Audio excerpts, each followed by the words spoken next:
बयनिसिमबो खुलुमग्रोनाय थाबाय। दिनै जोंनि क'क्राझार डिस्ट्रिक्ट अल बड' एक्स भलुन्टियार फर्स अर्गानाइजेसना नैबे खोला आफला गामिनि नैबे कमिउनिटि हलाव मोनसे मावसुमा एक्जिक्युटिभ मेल खुंनाय जादों। जोंनि हाबाफारि बायदियै एक्स भलुन्टियार फर्सनि अर्गानाइजेसननि हाबाफारि बायदियै जोंहा थांनाय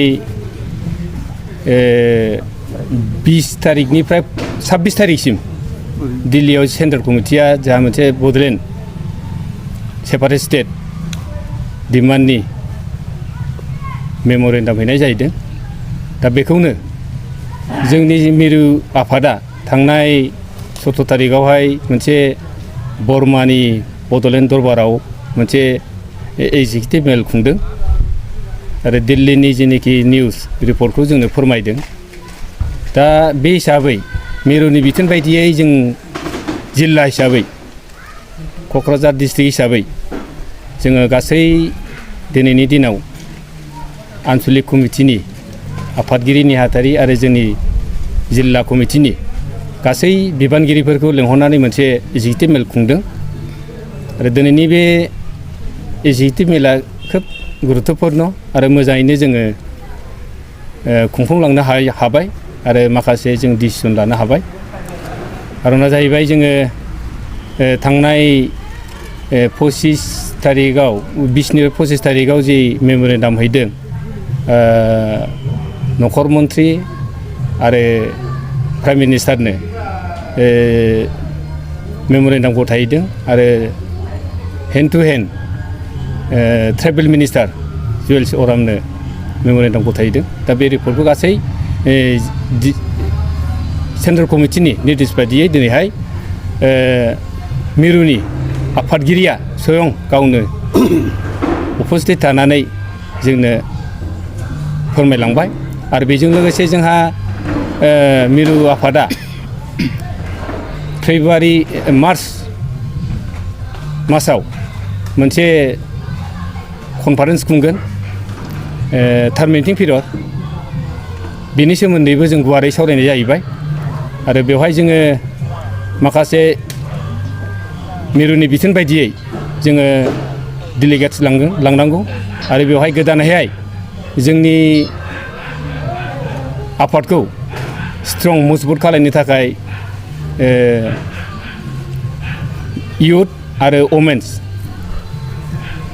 अर्गानाइजेसन बाहाय दानाय जागोन। दा बिनि थाखाय जोंबो जिल्ला हिसाबै जोङो बेखौ इयुथ आरो वमेन्सखौबो लांनो जोङो थि खालामनाय जाहैबाय। दा दिनैनि मावसुमा मेला खोब मोजाङैनो जाफुंलांबाय। दा बेनि गेजेरजों आङो खावलायदेरनो सानदों जोंनि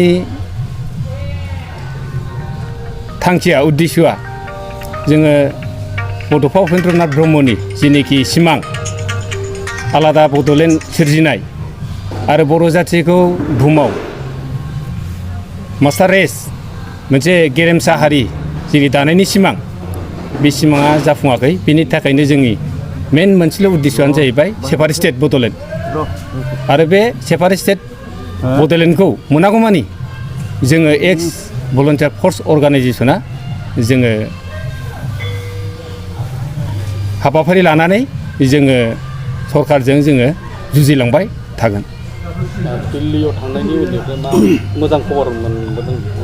दिल्लीनि जेनेखि निउसआ जोंहा सेन्ट्रेल कमिटिया फोरमायनाय बायदिबाथ' मोजां मेम'रेन्डाम होदों, मोजाङै ट्राइबेल मिनिस्टार जुवेल्स अरामा मोजाङैनो हप होदों आरो जोंखौ दिल्लीयाव थांनानै माखासे हाबाफारि लानानै लोगो हमबाय थानोखौ खावलायदों। खोब मोजां आरो बेखौ लानानैहाय बड'लेण्ड सोमावसारनायखौ लानानै रायजो राजाफोरनि नोंथाङा मा बुंनो हास्थायो? बेखौ जोङो एक्स भलुन्टियार फर्स अर्गानाइजेसन हिसाबै आं बेखौनो खावलायनो सानदों। बाहाय खुनु आफाद बा गासैबो संगठन आफादखौ बाहाय फारागथि लायालाबानो जोंनि बे हाबाफारियाव आं मदद होनो थाखाय बयखौबो खावलायदों आरो लोगोसे जोंनि बे बड'लेण्ड डिमान्डनि गेजेरजों माखासे बड'लेण्ड जेनोखि सिगांनि आन्दलनाव आन्दलन खालामबोनाय माखासे जोंनि दावहारु बिथांमोना जेलाव जोबजानानै दङ दासिमबो गवाखै दा बिथांमोनखौबो नैबे बड'लेण्ड सोमावसारनायनि गेजेरजों सरकारखौ बिथांमोनखौ उदां खालामनो थाखाय आं आफादनि जानानै खावलायनाय जाबाय।